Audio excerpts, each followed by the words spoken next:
Today, we have an exclusive interview with Darryl Vidal, who played in Karate Kid 1. I asked him what keeps him going, what's his favorite technique, and the secret story behind the creation of the crane kick. So, let's get started with the interview. It was fascinating while I was seeing Karate Kid 1 that I never thought that much cultural aspect would be in the movie. And, Right. later as I was talking to a lot of people, they were saying that was the secret behind Karate Kid 1 doing so well in this state. So, as a Japanese, I was very happy Well, I, about I mean, that. I think it was a groundbreaking at the time. Mm, I mean, even looking back, in 1980s. I mean, you weren't even born yet, but there were only there were no Asian people in movies except for if right, it was a martial arts movie, because right, there right, always had right. to be a reason, right? It's not like Uh, you walk around in L.A. or San Francisco and half hmm of everyone's Asian, but mm, in a movie in the '80s there had to be a reason why there was an right, Asian person right. there. So Mm. the fact that Pat Morita, was cast in the role and then played it the way that he did, Mm. so reminiscent of what people think about the way they speak and Hmm. all that. I think he played that to its to a point where people embraced it. But then they also brought in the World War II component. I don't know if Right, right, you right. know that. Uh, I know a lot of Japanese Americans Mm. really zero in on that, Mm. because they feel it was a vow or an honor to recognize, and I think a lot of Americans don't necessarily even understand the significance of the whole World War II component of Karate Kid. But yeah, I think it's in line with your goal because Hmm. there's a lot of karate YouTube, and then I always look at it and say, well, look at all these white people doing karate. But then again, I'm Filipino, so Filipinos aren't typically karate people either. We're FMA people, right? We but do Filipino but martial arts. I mean, the Filipino martial art had an influence on the Okinawan karate for sure. So, Absolutely, yeah, I mean, absolutely, it's heavily intertwined. yeah, and that's very true. And I've even seen videos where they talk about that, and then I look at Mm. it and say, well, I don't know if I agree with that, but I'll be interested in hearing that uh, as well then. Yeah, we can so, talk about you mentioned a little bit about your background in the Filipino martial arts, and it. you do Kempo karate, and it Yes, seems like you do Wing Chun as well.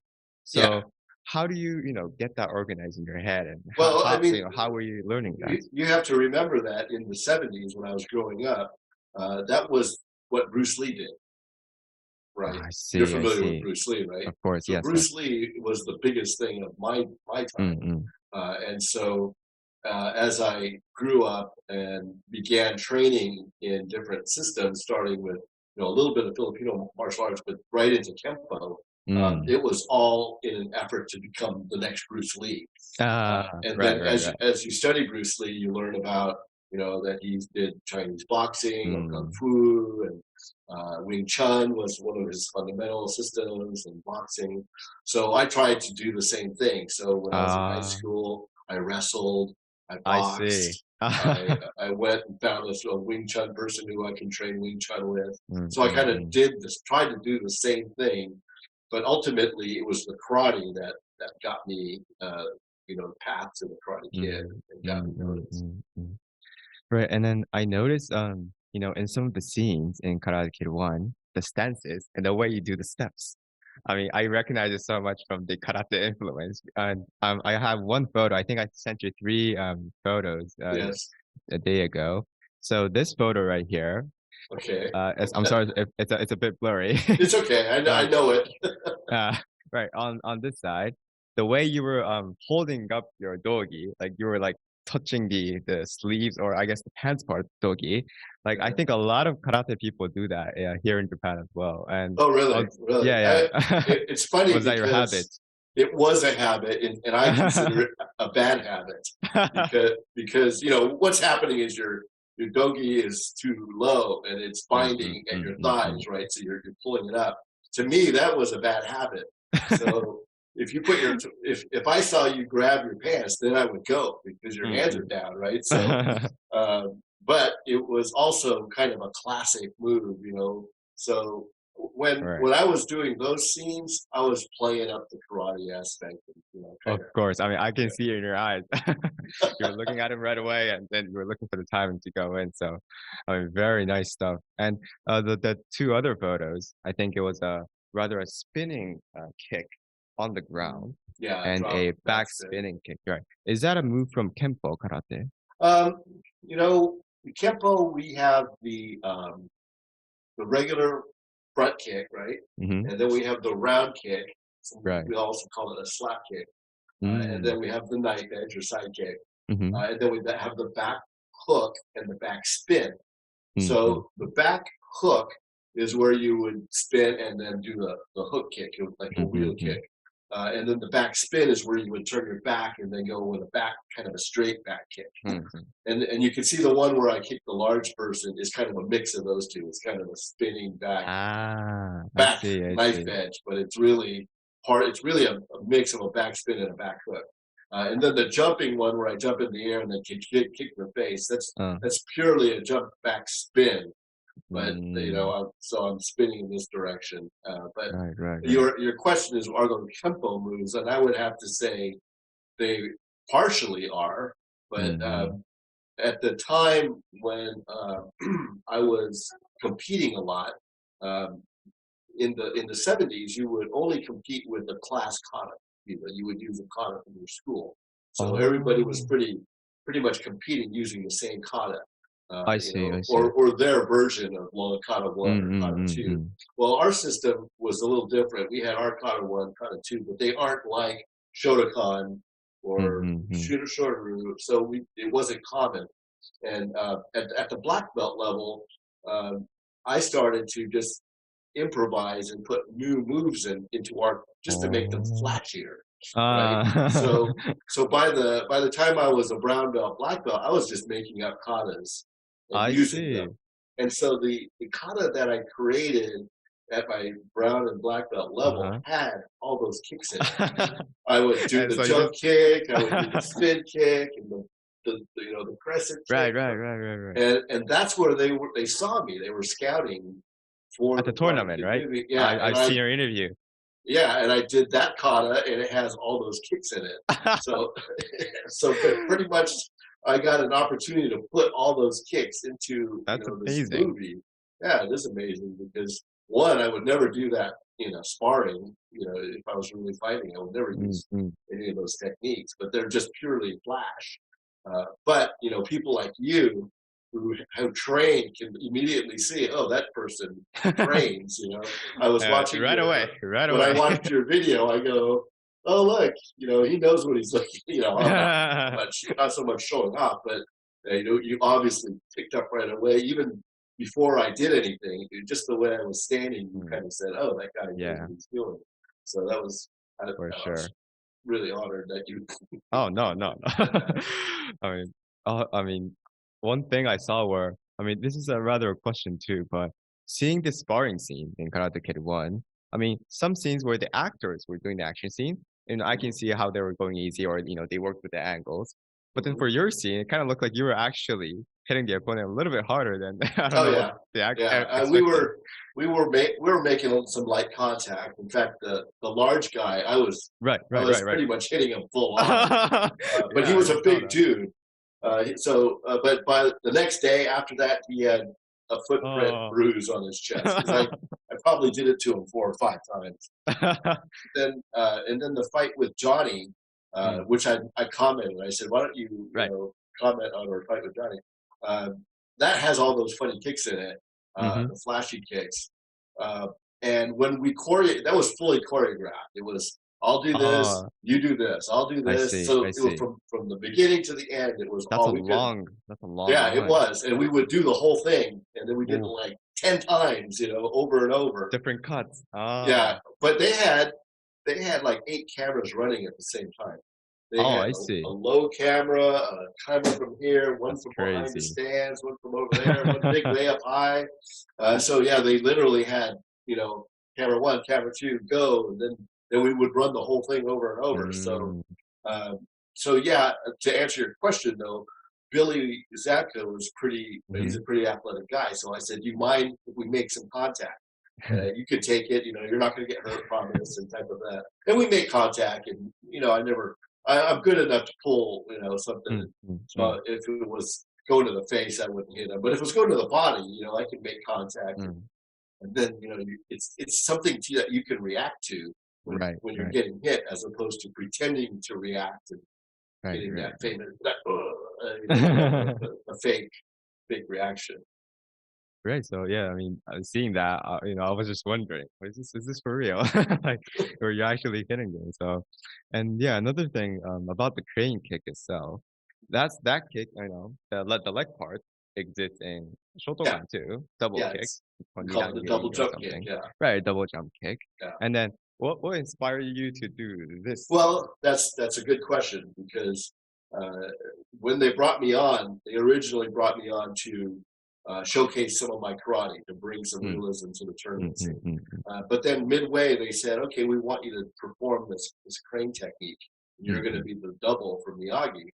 Right. I said, okay, what do you want me to do? And they described, and here's what happened. They described that Daniel was going to get his leg injured. So he would have to stand on one leg. One leg. So they wanted to have the crane technique be on one leg. So standing on one leg. Okay, so we have the cat stance, right, where you're up on one heel, and then we also have one where you're up, but never with the arms to the side, right? So, but they said, okay, we want you to stand with one leg up, and with your arms to the side, and then you're going to jump, kick, and land on that same foot. So I said, I see. Then I don't know if that'll work. So I tried it. And I couldn't you could try to do it, but you have to double jump it, right? You jump, kick, and then land on the other leg. Yeah, so that's exactly what I ended up telling them. I said, I could do this, and they liked that. They said, okay, that looks good. And then they said, but you got to do something with your hands. And they said, your arms would be outstretched to the side, and I'm like, would never do that in a fight. And he said, well, it's a crane technique, so that's where we're going to do it. So I said, okay, here, and then here, which is kind of a Wing Chun guard, and then to go here, and then repeat it. So that's how that all happened. I see. Yeah. There's actually a kata in shotokan called gankaku, which means a crane on a rock. So maybe the angle wouldn't work, but there's a scene. I don't think you can hear me, but I can hear you. Yeah. Oh, really? There's a thing where you go like this, like a crane, and then you kick up. Right. So, seeing the crane concept, being used in a Karate Kid movie was also something very interesting. Right. And in Kempo, we have a crane stance, and I don't have to stand up, but it is like this. So, this is the peak of the crane, and it's up high. And then my hands are down low right here.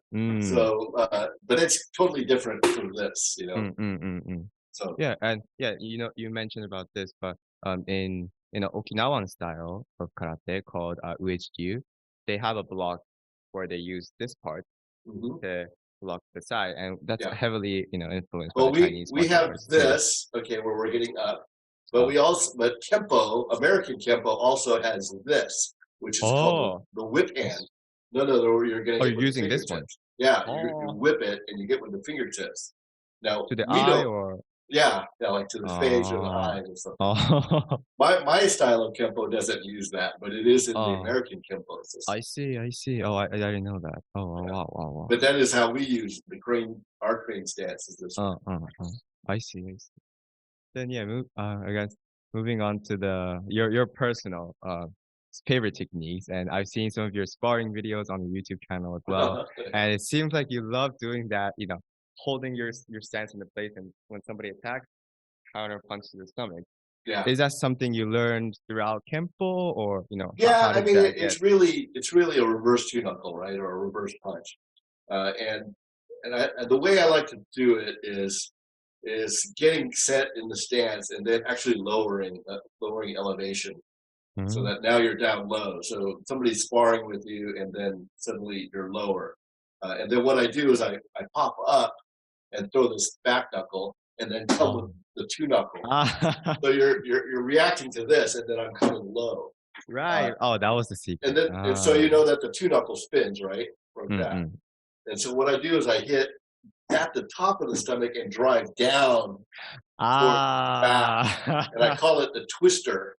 And what happens is when it hits you, you're driven down and back, and it feels like you have to go poop because because your stomach is compressed down. Right. So I'm gonna knock a lot of people down with that. Yeah, I saw one of those for sure. Yeah. That's why. That's the down. twister. Yeah. Low, up, down. Right. So low, up, down. So this mountain kind of. Yeah. Of course. Right. In karate too, yes, that's one of the in shotokan was one of the I wouldn't say popular, but some people use it. They drive in with the leading hand. Yeah. They duck down and then punch with the reverse hand. So well, so you also know in sparring that at the beginning levels, most people try to kick at the beginning. They're bridging the gap or closing the gap using kicks because they're not used to bridging the gap with hands, because the person is going to defend with kicks, right? So at the more advanced level, we learn to be able to close that gap and nullify or jam their kick or their counter. And that's why it becomes so effective, is because now I'm able to get inside, nullify any kind of kick coming in, throw the fake, and then come down low and hit them. Right. You have to get your body within their range, right? Exactly. And like you mentioned, nullify everything. In shotokan, another, I guess, counter similar to that would be when a person kicks with the back leg, that takes a longer time for it to reach you. So you go in with the lead hand and you aim to the chin. So that's another, I guess, the timing aspect. It's exactly the same thing. Yeah. Are there any other techniques that you commonly use for your sparring? I mean, I think it is okay. So I've never been asked it that way, but with the Wing Chun, it gives. Have you studied Wing Chun at all? Not much. Okay, so in Wing Chun, their punching is called Chung Choi, right? And it's based on the center line, right? So I'm coming like this. So this in Kempo, we have something called hammer punch. Okay, where I'm coming straight, but it's vertical. It's not turning, and it's going up to the face. Well, both the Chung Choi and the hammer punch have this low elbow. Okay, and so what I like to do when I'm fighting is that I come in and I'm going to throw this power hand hammer punch, but with the elbow down, and so it jams their hands as you're coming in. This is actually low, and so if you came in with a series like that, their hands are down here and they're caught down there. So you can actually get multiple shots to the face in, and their hands will be stuck below their going arms. All they can do is here, or they have to get it around. Right, because instead of coming like this, where they can come out, you're coming in like this, and it's coming straight at you. Right. So that is another trick I like to use. Wow, that is amazing. Try is that common? Definitely. Is that a common technique in Wing Chun, like to? Yes, the Chung Choi. The Chung Choi that's the main punch. That's the aim. Wow. Yeah. If you watch Donnie Yen, you'll always see the same punching. Yeah. And they don't really highlight that attribute, but it does. It is one of the attributes of punching. I see. And when we do the sparring, we don't really push. I guess you're like pushing through, right, and getting that hand to their own body. What we do is, we slam it down. Sure. But then, when you slam something down, you got to get it on that exact point. Well, you have to, harder. And then you're coming over the top, right? Right. So this way you can actually slam it down and come over. Right. See that this can still impede them as they return. But there's another application too. Is instead of using the lead hand, is going in straight with the power hand with the low elbow, and it will have a similar effect, because now here I am, I'm here. Instead of doing this, now I'm going to go with the opposite hand, Mm, and it's a different. And not only I that, the see. thing about the hammer punch uh, or jump joy is that it comes straight at you, right? It's not Mm, coming from low to high or high to low. It mm. is so all you see is the fist getting bigger, right, as it hits you in the face.